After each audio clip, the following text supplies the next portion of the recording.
तो hello everyone, welcome to विद्यालय।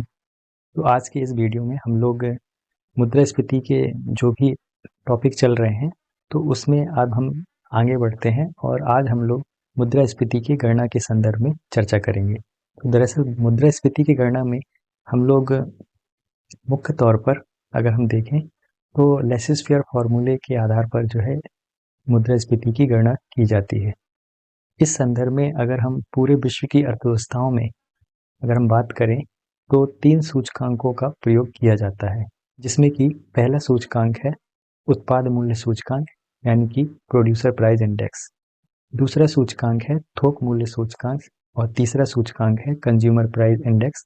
सर्वप्रथम अगर हम बात करें पीपीआई की यानी प्रोड्यूसर प्राइस इंडेक्स की, तो दरअसल ये जो सूचकांक है इस सूचकांक का प्रयोग मुख्य तौर पर इंडस्ट्रीज के लेवल पे जो भी उत्पादक होते हैं, प्रोड्यूसर होते हैं, वो ऐसे में प्रोडक्ट और जो भी सर्विसेज हैं जो उसमें लागत है उसके संदर्भ में हम लोगों को देखने को मिल जाती है। तो इससे हमें ये लाभ हो जाता है कि जो भी मैन्युफैक्चरिंग में कॉस्ट आई है यानी कि जो कॉस्ट इन्फ्लेशन है उसका कितना प्रभाव हमें देखने को मिल रहा है उस संदर्भित वस्तु के निर्माण या सेवा के निर्माण में, तो वो भी इसमें आकलन की जाती है।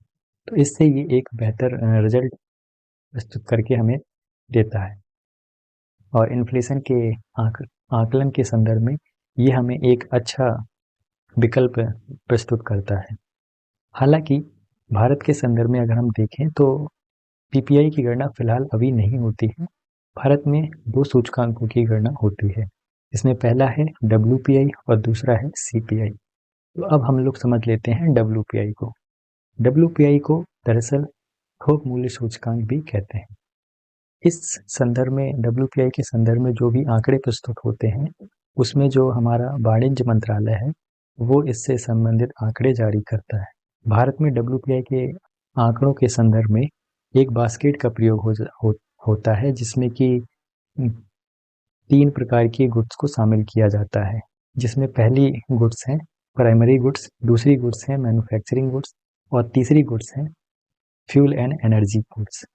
दरअसल ये सभी गुड्स में समय समय पर इनका आकलन होता रहता है और इससे संबंधित जो आकलन है वो नवीनतम आकलन हमें वर्ष 2017 का देखने को मिलता है और विगत 5 वर्ष या फिर अधिक से अधिक 10 वर्ष के अंतराल में ऐसी वस्तुओं को इस सूचकांक से हटा दिया जाता है जिनका कि उपभोक्ताओं के द्वारा या होलसेल विक्रेताओं के द्वारा उनकी जो उपभोग करने की क्षमता है वो अब नहीं रह गई है।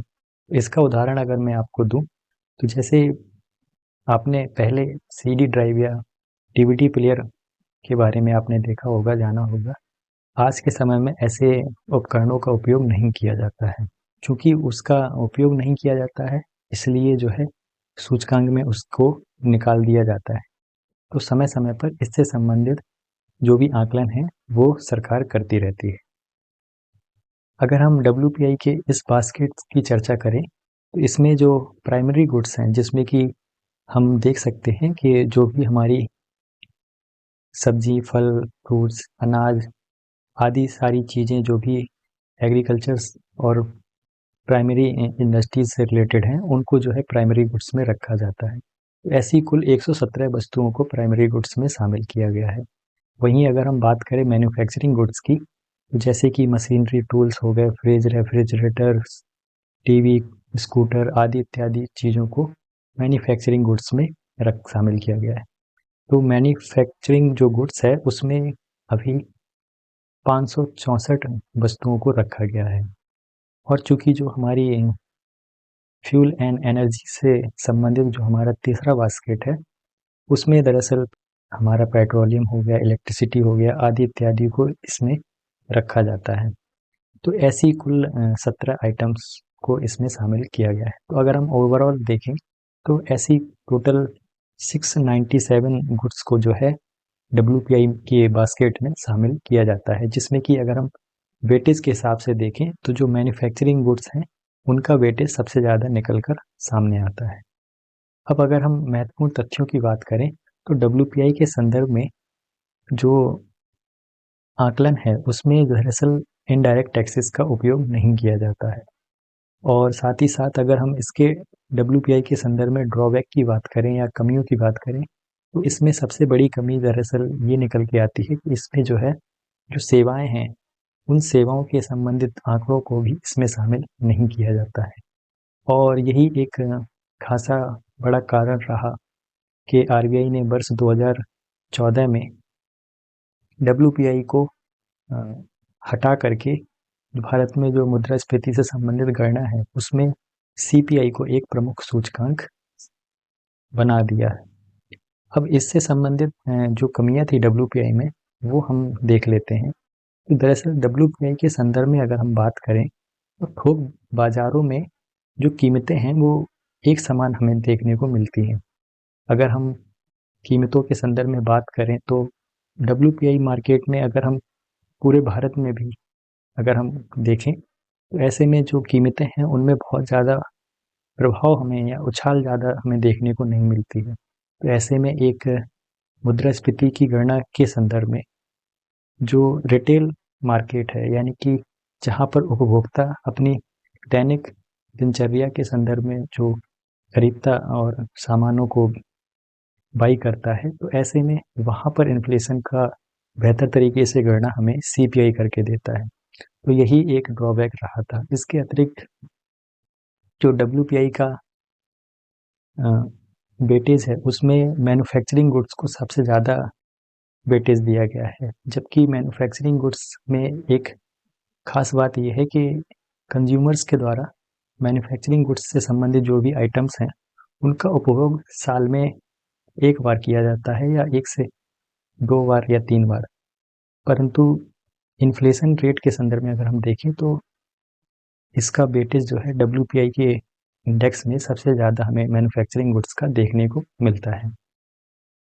अब अगर हम डब्ल्यूपीआई से संबंधित जो वर्ष 2014 में गठित एक समिति थी जिसका नाम था उर्जित पटेल कमेटी, उसके भी रिकमेंडेशन की चर्चा कर लेते हैं।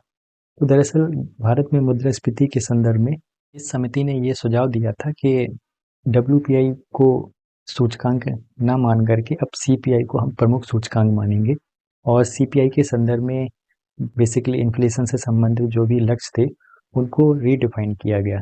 तो ऐसे में वर्ष 2014 से के बाद जो भी 12 महीने थे उसमें जो है इन्फ्लेशन को घटा करके 8% से 6% लाना था। उसके बाद के 12 महीनों में इन्फ्लेशन को 6% से 4% तक लाना था और उसके बाद जो है इन्फ्लेशन को इस 4% के परिसीमन में ±2 का एक रेंज लगाना था, जिसमें कि अगर मुद्रास्फीति जो है 6% से कम रहे और 2% के 2% से ज़्यादा रहे, तो इस बीच यानी कि 2 से 6% के बीच में ही जो है इन्फ्लेशन को रखना चाहिए था। तो इस संदर्भ में वर्ष 2016 में आरबीआई और भारत सरकार ने मिल करके एक टारगेटेड फ्लेक्सिबल इन्फ्लेशन को अपनाने का प्रयास किया और इस संदर्भ में जो आरबीआई एक्ट है 1934 का उसमें संशोधन भी किया गया था। तो अब ऐसे में जो भारत सरकार और आरबीआई दोनों का सम्मिलित जो टारगेट है वो अगले 5 वर्ष यानी कि अगर हम देखें तो 1 अप्रैल 2021 से लेकर के 31 मार्च 2026 तक आने वाले 5 वर्षों में जो इन्फ्लेशन रेट है वो हमें इसी रेंज में देखने को मिलनी चाहिए, ये लक्ष्य रखा गया है।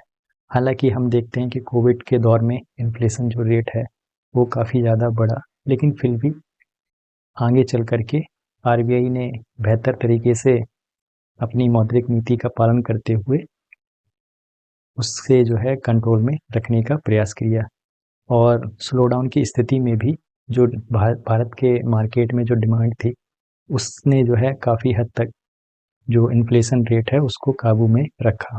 तो डब्ल्यूपीआई के संदर्भ में सरकार ने एक पैनल गठित किया है जिसकी अध्यक्षता नीति आयोग के जो पूर्व अध्यक्ष हैं रमेश चंद्र, उनकी अध्यक्षता में 18 सदस्यीय पैनल को गठित किया गया है और इस पैनल में जो मुख्य कार्य है वो डब्ल्यूपीआई के इस आधार वर्ष को यानी कि 2011-12 को पुनः संशोधन करना है दूसरा पैनल का जो टास्क है वो WPI की जो भी गुड्स एंड जब WPI की जो भी गुड्स हैं उनको क्या क्या उनमें शामिल करना है या क्या क्या उससे हटानी है चीज़ें, तो उसके संदर्भ में भी इसे जो है अपने सुझाव देने हैं। और तीसरा इसका जो मुख्य टास्क है वो जो है WPI के संदर्भ में क्या एक बेहतर विकल्प हमें PPI के रूप में यानी कि जो प्रोड्यूसर प्राइस इंडेक्स है उसको क्या हमें शामिल करना चाहिए, तो इस संदर्भ में भी इस पैनल का हमें रोल देखने को मिलेगा।